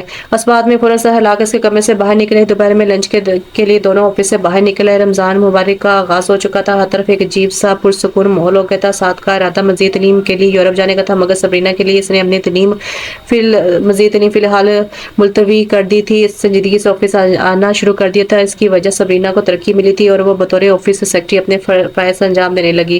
سعد اس کا بچوں کی طرح خیال رکھتا تھا، وہ خود سب کا لاڈلا تھا۔ سبی کی معمولی باتوں پر خفا ہونے کے بعد اسے 100 منتیں کر کے مناتا تھا۔ ان دنوں بھی دونوں کے درمیان کسی معمولی بات پر جھگڑا ہو گیا تھا، لہٰذا 3 دن تک وہ ایک دوسرے سے روٹھے رہے تھے۔ ساتھ ہی 3 دنوں میں آفس بھی نہیں آیا تھا، جس پر سبی مزید سلگ گئی تھی۔ چوتھے روز دن کے 11 بجے کے بعد وہ آفس آیا تو اس کی بڑی ہوئی شیو اور سرخ سوجی ہوئی آنکھوں نے سبی کا دل جیسے مٹھی میں لے لیا تھا۔ پہلی بار خود اسے منانے کا ارادہ رکھتی تھی، مگر سعد نے اس کا موقع نہ دیا۔ وہ اس کے کیبن میں گئی تو سعد حماد یزدانی کی پرسنل سیکرٹری کے ساتھ باتوں میں مصروف تھا۔ اسے اندر تک دیکھ کر بھرم ہوتے ہوئے بولا، کسی کے روم میں انٹر ہونے سے پہلے نوک کرتے ہیں مس سبرینا، آپ کو کسی نے تمیز نہیں سکھائی؟ سبی کو اس لہجے میں بہت تکلیف دی تھی، لہٰذا فوراً معذرت کر کے اس کے کمرے سے باہر نکل آئی۔ آفس میں اکاؤنٹنٹ آفیسر جنید عباس کے ساتھ اس کی اچھی دوستی تھی، لہٰذا جنید نے سبی کی آنکھوں میں آنسو دیکھے تو فوراً اپنا کام چھوڑ کے اس کی طرف لپک آیا۔ ابھی چند منٹ ہی گزرے تھے کہ ساتھ وہاں پہنچ کے، مسٹر جنید آپ اپنا کام چھوڑ کر یہاں کیا کر رہے ہیں؟ آتے ہی اس نے دشت لہجے میں پوچھا تو تھا، لہٰذا جنید عباس فوراً سنبھل کر کھڑے ہوئے۔ کچھ نہیں سر، مس سبرینا رو رہی تھی تو میں یہ رو رہی تھی تو آپ ان کی آنسو پوچھنے آئیں گے؟ یہ آپ کا ڈپارٹمنٹ نہیں ہے جنید صاحب، جائیے آپ اپنے کیبن میں۔ غصے کا وہ شروع سے تیز تھا، لہٰذا جنید عباس موقع کی نزاکت کو بھانپتے فوراً وہاں سے چلے گئے۔ تب وہ سبی کی طرف متوجہ ہوا، یہ کام چھوڑو اور چلو میرے ساتھ۔ کیوں؟ مجھے تمہارے ساتھ کہیں نہیں جانا، میں انکار نہیں کروں گا کہ تم نے رسوائی نہیں چاہتی تو چلو میرے ساتھ۔ میں انکار نہیں سننا چاہتا کہ تم رسوائی نہیں چاہتی تو چلو میرے ساتھ، نہیں تو بصورت دیگر میں ہاتھ پکڑ کر بھی لے جا سکتا ہوں۔ سبرینا اس کی ضد سے اچھی طرح واقف تھی، لہٰذا مجبور کام سمیٹ کر اس کے ساتھ چل دی۔ گاڑی میں بھی سعد نے اس سے کوئی بات نہیں کی تھی، البتہ پری کانٹیننٹل میں پہلے اس سے ریزرو کی ہوئی ٹیبل پر پہنچنے کے بعد وہ اس سے مخاطب ہوا تھا، تم جانتی ہو نا میں تمہارے معاملے کتنا حساس ہوں، کوئی بے مقصد تمہاری طرف نگاہ بھی بھر کر دیکھے تو یہ مجھے گوارا نہیں، اس کے باوجود تم ہنس کر لوگوں سے باتیں کرتی پھرتی ہو۔ جنید عباس لوگ نہیں، میرا بہت اچھا دوست ہے۔ سبی خود غصے سے بھری بیٹھی تھی، لہٰذا اس نے اس کے انداز میں جواب لوٹایا تو وہ مزید مشتعل ہوا اٹھا، شٹ اپ، آئندہ اگر میں نے تمہیں اسے بات کرتے دیکھ لیا تو اسے آفس سے نکالنے میں ایک لمحہ نہیں لگاؤں گا۔ تم اپنی دولت کا بیکار اور مجھ پر نہیں جھاڑ سکتے، اس سے پہلے کہ تم اس پر خلوص کو کوئی سزا دو میں خود ہی جاب چھوڑ دیتی ہوں۔ شدید تلخ لہجے میں کہنے کے ساتھ وہ اس کے سامنے سے اٹھ کر ہوٹل سے باہر نکل آئی تھی۔ رکو سبرینا، وہ سڑک کے کراس کرنا چاہتی تھی کہ جب سعد اس کے پیچھے لپک آئے، جنید خلوص ہے نا تمہارے لیے، اس کی خاطر تم اپنی جاب چھوڑ سکتی ہو نا؟ اتنا کہنے کے ساتھ ہی سعد نے ہاتھ میں پکڑی چھری سے اپنی شارک کاٹ دی تھی۔ یہ سب اتنا اچانک ہوا کہ سبی کو اس کے اس عمل سے باز بھی نہیں رہ سکی تھی۔ وہ سعد کو جانتی تھی، بے شک وہ اس کے معاملے میں ایسا ہی جذباتی تھا، پر جذبات میں اپنی جان سے گزر جائے گا اندازہ نہیں تھا اسے۔ بدحواسی میں لپک اپنا دوپٹہ اس کی کلائی پر رکھ کر خون روکنے کی کوشش تھی۔ ایسا دوسری بار ہوا تھا جو سعد نے اس کی خاطر اپنی جان خطرے میں ڈالی تھی۔ اس وقت وہ رونا نہیں چاہتی تھی، پر سعد کی حالت سے رلا ڈالا تھا۔ فوراً ہسپتال پہنچنے کے باعث اس کی جان بچ گئی تھی، مگر کمزوری بہت زیادہ ہو گئی تھی۔ دیکھا، میں تمہاری محبت میں کچھ بھی کر سکتا ہوں، پھر بھی مجھے ستا کر مزہ آتا ہے تمہیں۔ دوسری بار میو ہسپتال میں اس کے قریب بیٹھی وہ رو رہی تھی جب سعد نے شکوہ کرتے ہوئے اس سے کہا، بدلے میں کچھ بھی کہے بغیر وہ ایک خاموش نگاہ اس پر ڈال کر اٹھی تھی۔ اگلے کچھ دن پھر سر جنگ کے نظر ہو گئے تھے۔ سبی نے جنید کے ساتھ پورے آفس کے سٹاف سے بات بند کر دی تھی، مگر ساتھ ہی اس رزق کا بھی بائیک آؤٹ کر دیا تھا۔ ساتھ اس کے رویے کو بخوبی محسوس کرتا، تبھی چند رات سے ایک دن پہلے اسے زبردستی اپنے ساتھ مارکیٹ لے آیا تھا۔ تم نہیں جانتی میں تم سے کتنا پیار کرتا ہوں، تمہاری خاطر میں نے ماما اور پاپا کی خواہش کو پس سے پش ڈال کر باہر جانے کا ارادہ ملتوی کر دیا۔ میں نے آج تک تم سے تمہاری فیملی کا نہیں پوچھا، بس تمہاری خوشی کا خیال رکھا ہے۔ پھر بھی تمہارے دل میں میرے لیے کوئی جگہ نہیں ہے کیا مجھ سے پیار نہیں کرتی؟ اس وقت اس کی حالت بہت قابل رحم تھی، لہٰذا سبی کو اپنا دل موم کرنا ہی پڑا تھا۔ تو خوش تو اتنے دنوں سے وہ بھی نہیں تھی، تم اتنا فضول سوچتے۔ سعد، میں نے کب کہا میں تم سے پیار نہیں کرتی؟ پیار کرتی ہوتی تو ستاتی کیوں ہو اتنا؟ میں نے صرف جنید سے بات سے منع کیا تھا، یہ نہیں کہا کہ پورے آفس سے بات پر بین لگا دو۔ تو کیا میری اپنی کوئی مرضی نہیں ہے؟ میں بچی نہیں ہوں جو تمہارے اشاروں پر سر جھکا کر چلتی رہوں۔ ساتھ کے لبوں پر بڑی محفوظ کن مسکراہٹ بکھری تھی۔ فور گاڈ سے میں تمہیں اپنا سمجھتا ہوں تو حق جتاتا ہوں، وگرنہ ہمارے سرکل میں نت نہیں لڑکیوں کی کمی تو نہیں ہے، مگر تم یہ بات کبھی نہیں سمجھو کہ تمہارے پاس عقل نام کی کوئی چیز نہیں ہے۔ توجہ ڈرائیونگ پر رکھے وہ اس پر خفیف سا طنز کر رہا تھا جب وہ تپے ہوئے لہجے میں بولی، ہاں خود تو بڑے عقل مند ہو نا، بات بات پر اپنی امارات کا رعب جھاڑتے ہو، کل کو کہہ دو کہ غریب لڑکی کون ہو تم۔ اس کا انداز ایسا تھا کہ ساتھ کھلکھلایا تھا کھلکھلا بنا نہیں رہ سکا تھا۔ او گاڈ، بہت دلچسپ لڑکی ہو، مجھے اپنی جانیں بہت عزیز ہے، ایسا بول کر میں تمہارے ہاتھوں شہید نہیں ہونا چاہتا۔ ویسے بھی جس جادوگرنی نے ساری ازانی جیسے معزز مغرور بندے کو اپنے سحر میں لے لیا، وہ غریب کیسے ہو سکتی ہے؟ اچھا میں جادوگرنی ہوں تو تم کیا ہو؟ میں تمہارا عاشق۔ بڑے مزے سے اس نے کہا تو سبی اس کو گھور کر دیکھتے ہوئے خود بھی مسکراتی۔ اس سعد اور سبی نے مل کر ڈھیر ساری شاپنگ کی۔ سعد نے سبرینا کے لیے اپنی پسند سے ہر چیز لی تھی اور مہندی بھی اپنی پسند کی لگوائی تھی، جو اب بھی سبی نے بھی خوشی خوشی گھر والوں کے ساتھ کے لیے بھی ڈھیر ساری شاپنگ کی تھی۔ شاپنگ کے بعد سانے نے اس کو اس کی پسند کی آئس کریم کھلائی تھی۔ دونوں ایک ہی کپ سے ایک دوسرے کو آئس کریم بھر بھر کے کھلا رہے تھے۔ اس روز وہ دونوں اتنے خوش تھے کہ موسم بھی اس کی بلائیں لے رہا تھا۔ اگلے روز دی تھی اور سبی نے صبح بیدار ہو کر ساتھ کے سیل نمبر پر شرارتی موڈ میں بیل دے کر بالآخر سے اٹھا دیا تھا۔ کیا ہے اتنے اچھے خواب دیکھ رہا تھا، کیوں تنگ کر رہی ہو؟ قدر جھجلا کر کال ریسیو کرتے اس نے کہا تو سبی مسکراتے ہوئے بولی، آج عید مبارک کا دن ہے، سو اٹھ کر تیار ہو اور انجوائے کریں، نہ کہ شیطان کی طرح سو کر بیکار کریں۔ اچھا دادی اماں سن لیا، ویسے تمہیں پتہ ہے کہ شیطان عید کے دن سوتا ہے، پتہ ہے نا؟ چلو اٹھو اب دوستوں سے عید ملو اور عید کی نماز پڑھو۔ وہ تو میں پڑھ لوں گا، تم یہ بتاؤ کہ کہاں عید مل رہی ہو؟ وہ پھر پٹری سے اترنے لگا، لہذا سبی نے بلکھلاتے ہوئے چپ چاپ کال کاٹ دی تھی۔ ساتھ اس کی اس حرکت سے جی بھر کر بدمزہ ہوا تھا، پھر اگلے ہی پر سوچ کر مسکرا دیا تھا۔ سبی گھر کے کاموں میں سے فارغ ہو کر ندا سے عید ملنے آئی تھی۔ ندا کے ساتھ باتیں کرتے ندا نے کہا کہ آج میرے پاس تمہارے لیے ایک سرپرائز ہے۔ کیا؟ سبی نے کہا ویٹ، میری جان بھی پتہ چل جائے گا اس بات کو۔ کچھ پل ہی گزرے تھے کہ سعد آ گیا۔ لو آ گیا تمہارا سرپرائز۔ وہ ابھی اس کے الفاظ پر حیرانگی سے پلٹ کر دیکھ رہی تھی کہ سعد ان کی آواز سن کر وہاں خود چلا آیا تھا۔ السلام علیکم and Eid Mubarak. White colour لگے کرتا شلوار میں وہ بہت خوبصورت لگ رہا تھا۔ سبی اسے وہاں دیکھ کر بہت حیران ہوئی تھی، پھر ان کی شرارت سمجھتے ہوئے بولی، وعلیکم السلام، سیم ٹو یو، فرمائیے کیسے آنا ہوا؟ بس یوں ہی یہاں سے گزر رہا تھا تو سوچا سنگ دل محبوب کے درشن کر لوں۔ اچھا چلو اچھا کیا، بتائیے کیا خدمت کریں آپ کی؟ اس نظر اس کے خوبرو سرابے پر جمائے اس نے پھر سے شاہانہ انداز میں کہا تو سعد اس کے رنگ و روپ کو آنکھوں میں سموئے ہوئے مسکرا کر بولا، فی الحال تو چند حسین نظریں درکار ہے، اگر آپ دیکھ سکے تو۔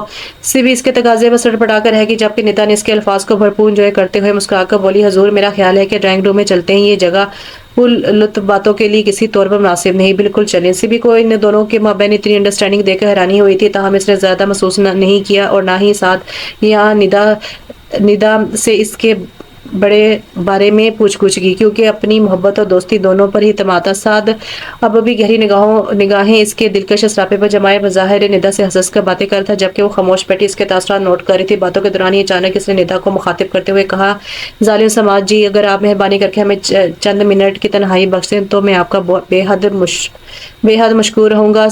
سعد کی ریکویسٹ پر ندا کھلکھلاتے ہوئے فوراً ڈرائنگ روم سے باہر نکل گئی تھی، جبکہ اس کا دل اب اکیلے پن کی وجہ سے دھڑک رہا تھا۔ کہیے جناب، کیسا لگا ہمارا عید وش کرنا؟ ندا کے جاتے اس کے قریبی صوفے پر آ ٹکا تھا، لہٰذا وہ بھی کنفیوز سی رہ گئی تھی۔ ساتھ مجھے یہ سب پسند نہیں ہے، فضول میں ہمارے کردار یا تعلق پر حرف آئے، یہ سب مجھے برداشت نہیں۔ تم نے یہ کیسے سوچ لیا کہ میں تمہاری رسوائی برداشت کر سکتا ہوں؟ تم نے یہ سوچ کیسے لیے میں تمہاری رسوائی برداشت کر سکتا ہوں؟ ندا میری اچھی دوست ہے، آج کے دن تم سے ملنے اور بات کرنے کو دل بےقرار تھا، سو مجبوراً اس کی ہیلپ لینی پڑی، وگرنہ میں خیر چھوڑو، یہ بتاؤ کہ ابھی میرے ساتھ کسی ریسٹورنٹ میں چل سکتی ہو؟ نہیں، سبی کے پٹ سے انکار پر سعد نے اپنے ہونٹ بیچے تھے۔ اوکے، خدا حافظ۔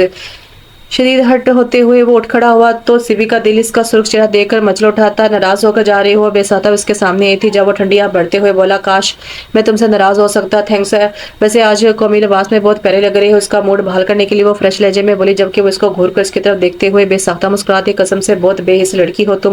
کبھی کبھی اپنے قیمتی دل کی نا قدری پر دکھ ہوتا ہے۔ چلو خیر چھوڑو اپنا ہاتھ تو، کہنے کے ساتھ ہی اس نے سبی کا بایاں ہاتھ پکڑا اور کوٹ کی پاکٹ سے ڈائمنڈ کی رنگ نکال کر اس کے تیسری انگلی میں پہنا دی۔ لیں جناب، آج آپ ہمارے نام سے مصروف ہوگی، اب صرف آپ کی طرف سے رسم باقی ہے، انشاءاللہ یہ محلہ بھی بہت جلد طے پائے گا۔ ویسے آج تم بہت پیاری لگ رہی ہو، اجازت ہو تو آپ کے حسن کا تھوڑا سا صدقہ اتار دو۔ اس کی خوبصورت آنکھوں میں جھلملاتے ستارے سبرینا اذہان کو گلنار کر گئے تھے، لہٰذا وہ مسکراتے اسے پرے دھکیلتے ہوئے قدرے خوبگی سے بولی تھی، بس یہی خامی ہے تم میں، وقت بے وقت پٹری سے نیچے اتر آتے ہو۔ لیکن آج عید ہے محبوب، نہ صحیح سہیلی سمجھ کر گلے ملو سے ہلکا سا احتجاج کیا تھا۔ جی نہیں، جا کر دوستوں سے گلے ملو، میں اب گھر جا رہی ہوں، اماں پریشان ہو رہی ہوں گی۔ اچھا بات تو سنو، لبا کر سبی کا آنچل تھامتے ہوئے وہ جیسے پھر بے خود ہوا تھا۔ سنو، تمہاری اماں کے پاس میں اپنی ممی ڈیڈی کو کب بھیجوں مجھے نہیں پتا، دھڑ دھڑ کرتے ہوئے دل کو مشکل سنبھالتے اس رات سے اس نے کہا، اور ندا کے گھر سے نکل آئی۔ وہ عید اس کے لیے اب بھی ایک خوشگوار یاد کی مانند تھی، کب آنسو کب اس کی آنکھوں سے قطع در قطع بہنے لگے سے کچھ خبر نہ ہو سکی۔ پتھرائی سی خالی نگاہیں ڈائمنڈ کی اس خوبصورت سی رنگ پر پڑی تھی جو چند سال قبل سید یزدانی نے بڑی چاہت کے ساتھ خود اسے اپنے ہاتھوں سے پہنائی تھی۔ زندگی کے کسی موڑ پر اس کی تقدیر خود اسے سید یزدانی سے دور کرے گی، ایسا تو اس نے کبھی خود بھی نہیں سوچا تھا۔ خسارے مدد میں مدت ہوئی ہے کھوئی نہیں، میں جاگتی نہیں رہی اگر سوئی نہیں پکارتے رہے خوش قیامت نگاہ کیا کیا، مگر ہمارے لیے تو نہیں تو کوئی نہیں۔ فضا میں اب بھی ہلکی کا راج تھا، ہر سو دھند بکھری ہوئی تھی، مگر وہ خود اپنے آپ سے بے نیاز کھڑی رو رہی تھی۔ ان دنوں گھر کے حالات بہت خراب تھے، قرض خواہوں کے قرضوں تقاضوں نے ابا کو اندر ہی اندر گھن کی طرح چاٹنا شروع کر دیا تھا۔ اس مشکل وقت میں ارتضیٰ ہمدانی نے ان کی مدد کی تھی۔ وہ عمیر کا دوست تھا اور باہر سے ڈگری لے کر آیا تھا۔ عمیر کی زبانی ان کے گھریلو حالات کا سن کر اس نے امریکہ کے ویزے کا انتظام کیا تھا۔ اماں اس حد تک مرغوب دکھائی دے رہی تھی کہ لہٰذا ارتضیٰ ہمدانی کی آمد و رفت ان کے گھر میں بڑھ گئی تھی۔ انہی دنوں سادہ سی مگر شوخ و چنچل سبی اسے پسند آ گئی، جس کا اظہار اس نے اماں سے برملا کر دیا۔ اماں تو گویا اس کا مداح سن کر فریز ہو گئی تھی۔ کہاں وہ محلوں میں رہنے والا شہزادہ اور کہاں وہ سبی، غربت کی چکی میں پیستے آم سے گرہانے کی بیٹی۔ انہیں تو یہ کوئی خدائی معجزہ ہی لگ رہا تھا۔ تاہم اس سے پہلے کہ وہ ارتضیٰ کے گھر والوں کو جواب دیتی، سبی نے عین وقت پر بغاوت کر ڈالی۔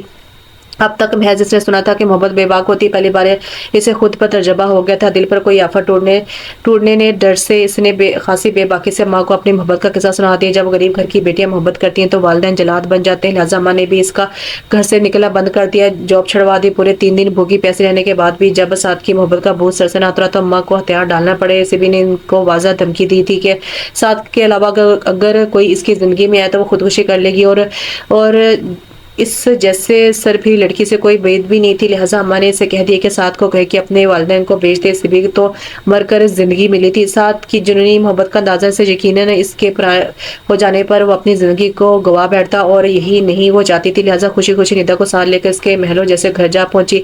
سعد اسے لانچ میں ہی مل گیا تھا، چھٹی کا دن تھا، وہ شاید ابھی سو کر اٹھا تھا۔ اس وقت لانچ میں اس کی نفیسی ماما بھی موجود تھی۔ سبی اور ندا نے سلام کیا اور قریبی صفحے پر جوان ہو گئے۔ سعد اس سے پہلے سے زیادہ نڈھال اور کمزور لگا تھا، اور جس کی وجہ وہ بخوبی جانتی تھی۔ سعد نے اپنی ماما سے ان کا سرسری سا تعارف کروایا تھا۔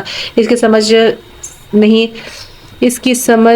اس سے نہیں آ سکی تھی، سبی اس سے اکیلے میں بات کرنا چاہتی تھی، پر وہ اس کی طرف دیکھ نہیں رہا تھا۔ پہلے وہ سمجھی اتنے دن رابطہ نہ رکھنے پر خفا ہے، مگر جلدی اس بات کا بھید بھی کھل گیا کہ جب سعد کی ماما نے چائے سرو کرتے ہوئے خاصی اپنائی سے بتایا کہ بیٹا سعد، آپ لوگوں کو اپنی شادی میں انوائٹ کیا ہے کہ نہیں؟ اس لمحے انہیں چند الفاظ نے سبی جیسے مضبوط اعصاب والی لڑکی کے اندر دھماکہ کر ڈالا تھا۔ کس قدر چون کر اس نے سعد کی طرف دیکھا تھا، لیکن وہ اس کی طرف دیکھ ہی کب رہا تھا، تبھی وہ شاید ہر طرح کی تمیز سے بالادر ہو کر پوچھ بیٹھی تھی، سعد یہ تمہاری ماما کیا کہہ رہی ہیں؟ تم نے تو مجھ سے شادی کا وعدہ کیا تھا۔ اس کی پوری ہستی فنا ہو رہی تھی اور وہ خاموش بیٹھا تھا۔ سعدی، میں یہ کیا سن رہی ہوں بیٹا؟ اس کی ماما بھی یقیناً حیران رہ گئی تھی، اس لیے اس سے پوچھ بیٹھی تو وہ خاموش نہ رہ سکا۔ یہ سب جھوٹ ہے ماما، میں ان کو جسٹ اپنی دوست سمجھتا ہوں۔ ماما پتال کیا تھا گہرائیوں میں گرنا کسے کہتے ہیں؟ کوئی سلمے سبرینا اذہان سے پوچھتا، میں جسٹ انہیں اپنی دوست سمجھتا ہوں۔ یہ ماما سب جھوٹ ہے ماما، میں خود نہیں جانتا۔ وہ یہ کہہ رہا تھا اور سبی کو اپنا دل رکتا محسوس ہو رہا تھا۔ اس روز سعد کی ماما نے اسے بہت شرمندہ کیا تھا، اپنی اور اس کی کلاس کا فرق سمجھا دیا تھا۔ وہ چاہتی تو سعد کا گریبان پکڑ کر جواب مانگ سکتی تھی، پر نہیں، کیونکہ وہ سبرینا اذہان تھی سب سے الگ، لہٰذا اپنی نم آنکھوں کو رگڑتی ایک کالودی نظر اس پر ڈال کر ندا کے سہارے اس کے گھر سے نکل آئی تھی۔ محبوب کا درد اس سے سہا نہیں جا رہا تھا۔ لہٰذا قریبی پارک میں کافی دیر ندا کے گلے لگ کر کافی دیر تک رونے کے بعد جب وہ گھر واپس آتے اس کا تعلق زندگی سے پہلے جیسا نہیں رہا تھا۔ وہ سبرینا ذہان جو ہنسنا کھیلنا کھلکھلانا جانتی تھی، اس کی غزالی آنکھوں سے جگنو ٹپکا کرتے تھے، پٹ پٹ بولنا اور بات بات پر کھلکھلانا جس کی عادت میں شامل تھا۔ اب وہ ہی زندگی سے بھرپور سبرینا ذہان خاموشی کے قلعے میں مقید ہو کر رہ گئی تھی۔ اماں نے اسے پوچھنے کی بہت کوشش کی مگر وہ تو پتھر کی ہو کر رہ گئی تھی، بس کانوں میں ایک ہی جملہ گونج رہا تھا، نہیں ماما میں تو انہیں جسٹ اپنی دوست سمجھتا ہوں۔ ایک انسان سے عشق میں ٹھوکر کھانے کے بعد اسے خدا یاد آیا تھا، وہ جو کبھی ایک وقت کی نماز بھی نہیں پڑھتی تھی، اب 5 وقت کی نماز کی عادی ہو گئی تھی۔ عشق مجازی سے عشق حقیقی کی طرف آنے کے بعد وہ بہت بدل گئی تھی۔ کڑے سے کڑے مصائب کو جوتے کی نوک پر رکھنے والی سبی اب ٹوٹ پھوٹ کا شکار ہو کر جیسے جنونی ہو گئی تھی۔ زیادہ سے زیادہ امیر ہونا اس کی زندگی کا مقصد بن کے رہ گیا تھا۔ ساتھ کو ہمیشہ کے لیے کھو دینے کے بعد اس نے اماں کے کہنے پر ارتضیٰ حمدانی کو قبول کر لیا تھا، مگر پھر بھی زندگی لوٹ کر اس کے اندر نہیں آئی تھی۔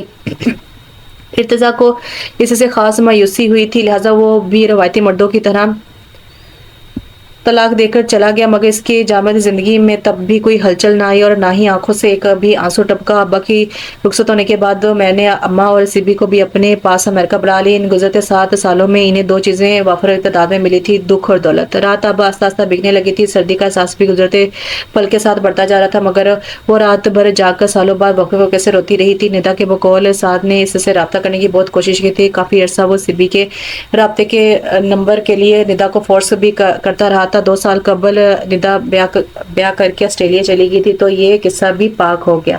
اب تو ماں سوائے بھولی بھٹکی یادوں کے اور کچھ بھی اس کے پاس نہیں رہا تھا، مگر زندگی ایک مرتبہ پھر اس کے ضبط کا امتحان لینے پر تل گئی تھی۔ سرزمین پاکستان پر پورے 7 سال بعد اس کے قدم پڑے تو آنکھیں آپ نمکین پانی سے بھر آئی، تاکہ گھر ان کا خاصا شاندار استقبال کیا گیا تھا، مگر سبرینا ذہان کے لبوں پر مسکراہٹ کا کوئی پھول نہیں کھل سکا تھا۔ اس روز غالباً 22واں روزہ تھا اور اپنے معمول کے مانند کچھ کھلونے، ٹافیاں اور بھاری رقم عیدی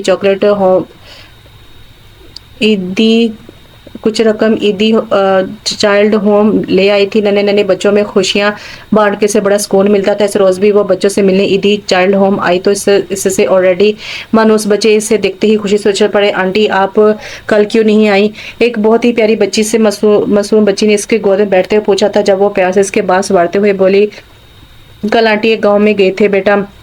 گاؤں میں کیوں گئی تھی؟ وہی بچوں کی کریدنے والی معصوم سی عادت پتہ ہے آنٹی، کل انکل آئے تھے، ہم آپ کو ان سے ملوانا چاہتے تھے، ہم نے انکل سے آپ کی ڈھیر ساری باتیں کی تھی۔ یہ انکل کون ہے؟ بھی انکل ہمارے دوست ہیں آپ کی طرح، وہ بھی ہم سے بہت پیار کرتے ہیں۔ اچھا تو پھر تو ملنا پڑے گا آپ کے انکل سے۔ انکل آ گئے۔ اس لمحے سبی نے سرسری سی گردن موڑ کے پیچھے دیکھا تو ایک لمحے کے لیے وہ ساکت ہو کر رہ گئی، جبکہ آنے والے ہاتھوں سے تمام کھلونے چھوٹ کر گر گئے۔ دونوں کی آنکھوں میں اس وقت دھول اڑ رہی تھی۔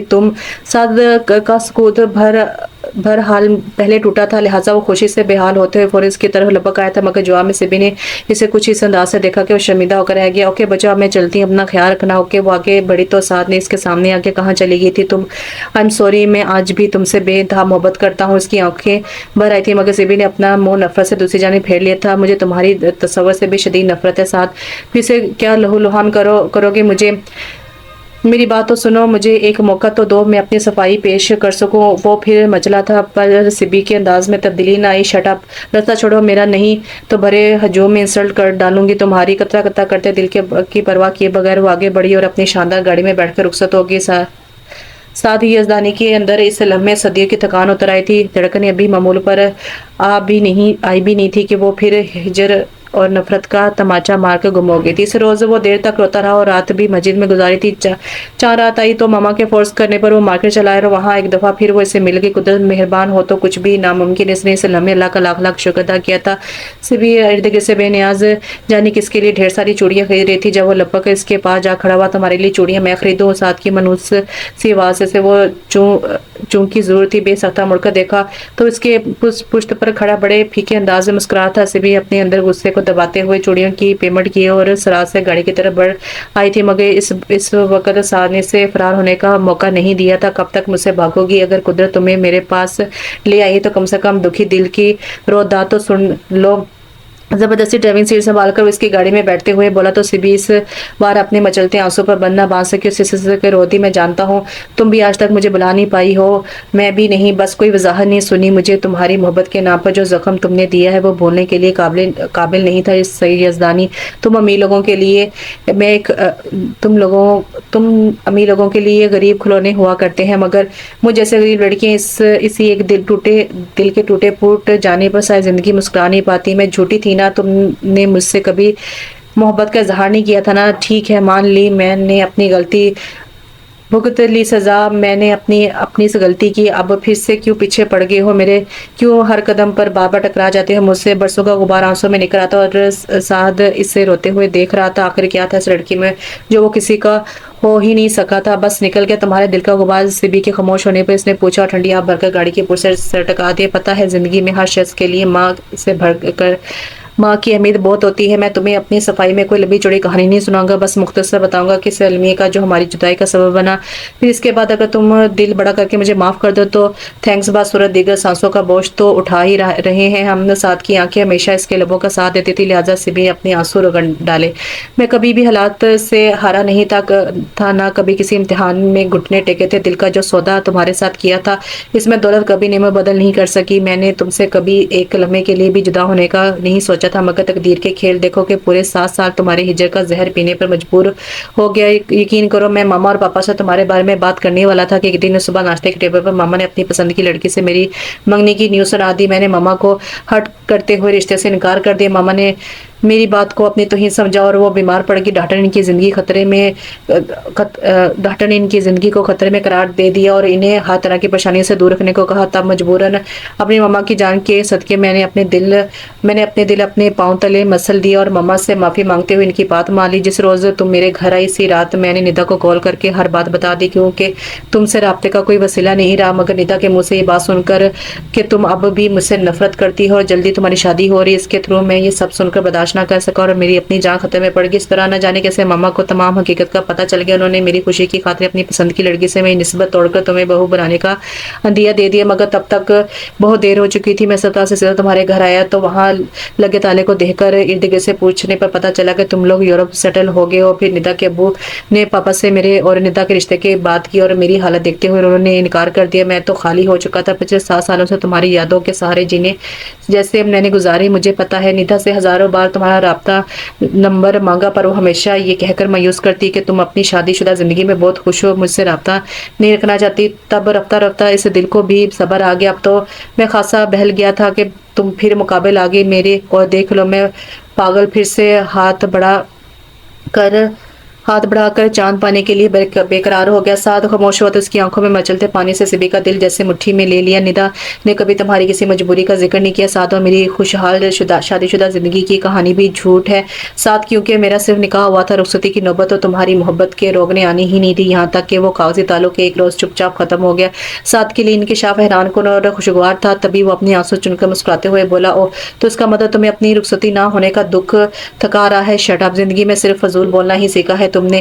برسوں بعد وہ اپنی پرانی عادت میں واپس لوٹ آئی تھی۔ اچھا میں فضول بولتا ہوں تو تمہارے منہ سے کون سا پھول جھڑتے ہیں؟ کیا کہہ رہی تھی اس دن کہ مجھے تمہارے تصور سے بھی نفرت ہے سید یزدانی؟ اگر یہ سچ ہے تو بھلا کیوں نہیں ہے یہ تو کیوں یقین ہے سید یزدانی کو؟ خفیف سا طنز کرتے ہوئے سعد نے اس کے دکھتی رگ پر ہاتھ رکھا تھا، جب وہ مسکرا کر کھڑکی سے باہر دیکھتے ہوئے بولی، سعد یزدانی بڑا ڈھیٹ بندہ ہے، لاکھ کوشش کی کہ دل سے نکال کر پھینک دوں، مگر دل دربار کی چوکھٹ پکڑ کر بیٹھ گیا۔ پھر میں کیا کرتی؟ اس بار سعد دل کھول کر ہنسا تھا، ویل اس کا مطلب ہے تم زندگی میں کبھی بھی سعد یزدانی سے جیت نہیں سکتی۔ خیر چھوڑو، 7 سال بعد ہمارے لیے تو عید آئی ہے، کیوں نہ اس کے ایک ایک پرسرت لمحے سے لطف کشید کرے۔ چلو آؤ تمہیں عید کی دل کھول کر شاپنگ کراؤں۔ 7 سال پہلے منگنی کی تھی اور اس عید پر رخصتی لازمی ہے، کیونکہ ماما بہت شدت سے میرے بچوں کو گود میں کھلانے کے لیے ترس رہی ہے۔ سبی کا ہاتھ تھام کر اس نے نہ کچھ اس انداز میں کہا کہ سبی نے خوفی سے اسے دیکھتے ہوئے ایک زبردست مکہ اس کے شانے پر رسید کیا۔ جتنے چاہو ستم کر لو لڑکیاں قریب سارے بدلے بے باک کر دوں گا میں، خوبصورت آنکھوں میں رقص کرتے جگنو سبرینا ذہان کو خود میں سمیٹنے میں مجبور کرنے لگے تھے، تبھی وہ بے نیازی سے کھلکھلا کر دل میں اللہ کی پاک ذات کا لاکھ لاکھ شکر ادا کرتے ہوئے سعد یزدانی کے ہمراہ نارکلی بازار کی طرف بڑھ گئی تھی۔ اب واقعی اس کے ساجن کے سنگ جڑی خوشیاں اسے محض تھوڑے ہی دنوں میں کے فاصلے پر تھیں۔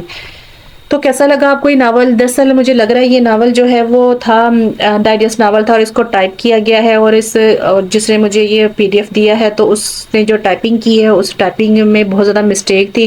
میں نے بڑی کوشش کی ہے کہ اس کو جو ہے وہ ٹھیک طریقے سے پڑھ سکوں، لیکن اس میں بہت سے الفاظ ایسے تھے جو نہیں سمجھ میں آ رہے تھے، تو آپ اس کو خود میں پڑھ لیجیے گا۔ ناول بہت اچھا ہے، اور مجھے لان تان مت کیجیے گا، مجھے یہ نہ کیجیے گا کہ مجھے اردو نہیں پڑھنی آتی، مجھے یہ نہیں کرنا آتا، مجھے فلاں نہیں کرنا آتا، مجھے وہ طریقہ سکھا دیں، مجھے وہ طریقہ سیکھنا چاہیے، کیونکہ اس ناول میں بہت زیادہ جو ہے وہ مسٹیکس تھی، تو اس کو سمجھ لیجیے گا۔ انشاءاللہ اگلے ناول کے ساتھ حاضر ہوتے ہیں، تب تک کے لیے اجازت دیجیے، اللہ حافظ۔